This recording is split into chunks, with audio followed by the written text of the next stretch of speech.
Ratsin Шәлі хужалығы районда зорлығы бойынша икенче оешма. Аның кырлары районның бір шегінен икенче шегіне қадар созылған. Барлығы 8000 гектар сыру жері һәм 10 000 гектар ауыл хужалығы жерлері бар.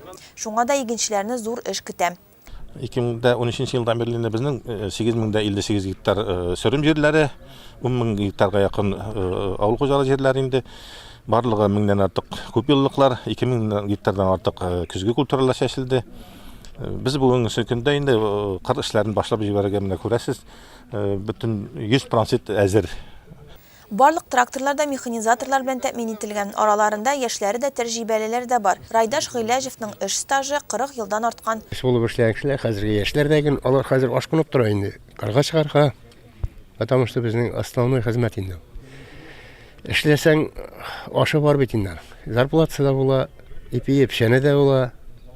Даны да була дигән шикелле инде.